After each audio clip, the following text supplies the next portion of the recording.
Hey, it's Lyndsay Phillips with podcast Guesting 360. I am late to my own party. I was supposed to be live a half an hour ago, but I was so engrossed talking with a client, and we were mapping out her method and customer journey, which she's going to be using for her business, of course, but also for speaking and guesting on podcasts. So this is actually relevant. I'll actually give you a little bit of behind the scenes.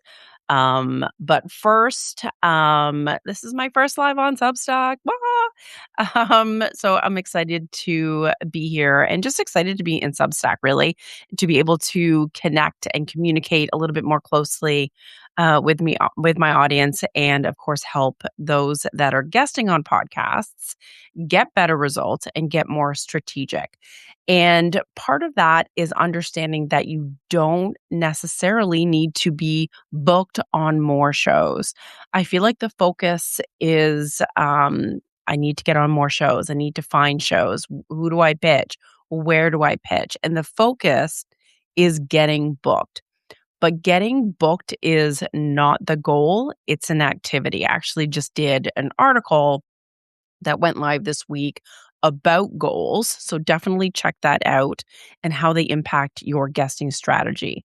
So, guesting, you want to be strategic at every single point of guesting.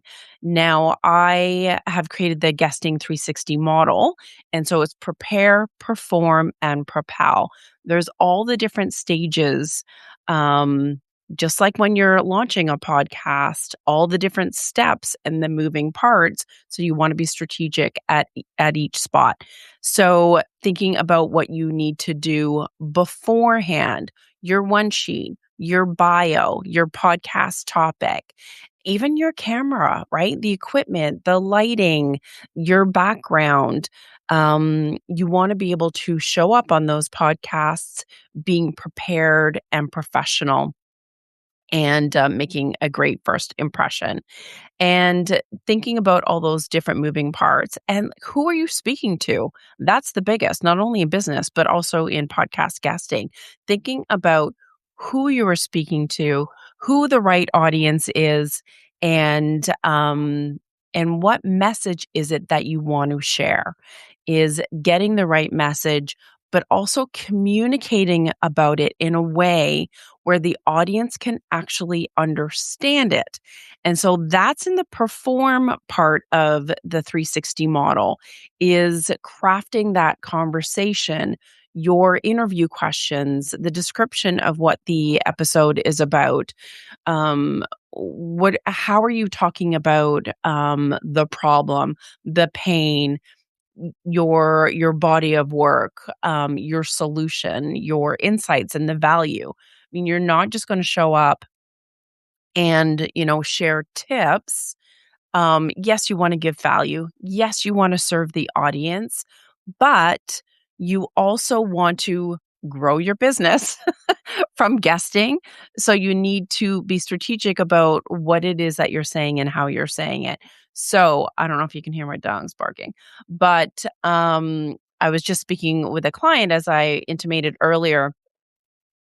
Oh my gosh, the dogs.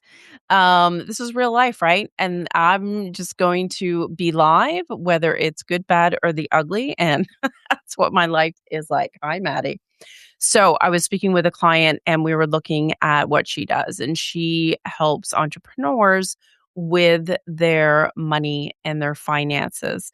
And I was looking at her content and trying to figure out a way of marrying the pain that her audience is experiencing, but then also her offers, and how to share content, whether it's on social, whether it's in podcasts, how to share that message in a way that helps them understand what it is that they need, what the solution is, and how they can work with her.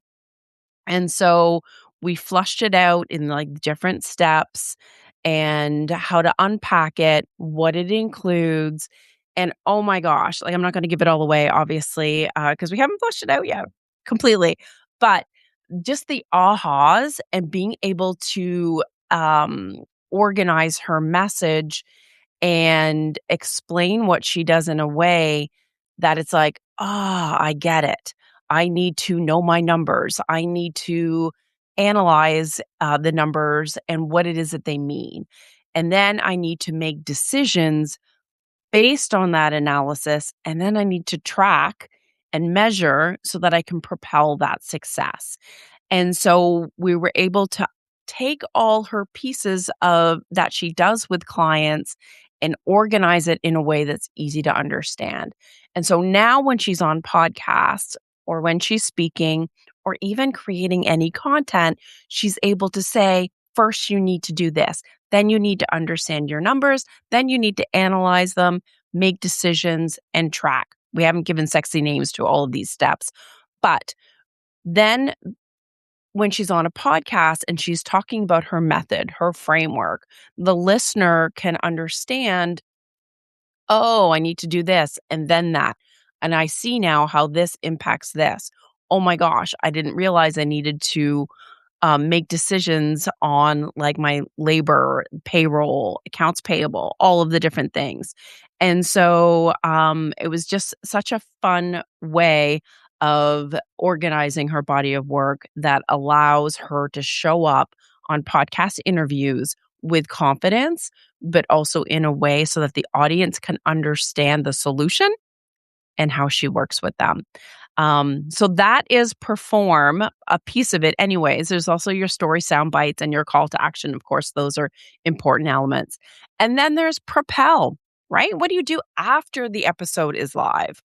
You continue to foster the relationship with the host.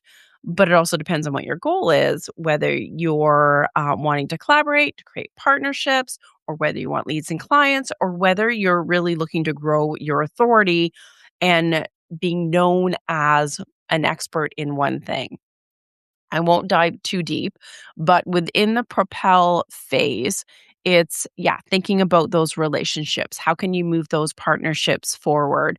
But also leveraging and repurposing the episode to create more credibility and visibility and exposure in the market and using it as well, the reels, carousels, whatever, using that content to be able to attract and convert more leads and clients.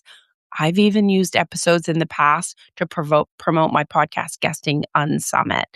So, yes, I'm late because I was helping a client, so I appreciate your patience. But I just wanted to make sure I did make a habit of showing up live and talking about podcasting in a way that you can see that there are strategies and steps that you can take throughout the whole entire process, my guesting 360 model. So again, prepare, perform, and propel. And that it's more than just getting booked on podcasts. You want to have your messaging. You want to make sure that you're doing everything that you can to get booked, but then also repurpose and leverage and propel, but also the actual interview itself, right? The actual conversation. There's all these different nuances and all these different parts.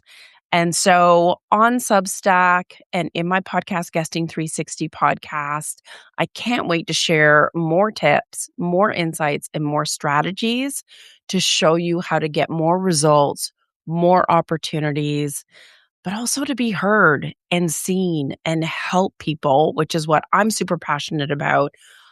I don't want any more guests or experts to show up on podcasts and then be deflated and not get results and feel like they're wasting their time and second guessing their expertise, second guessing their message.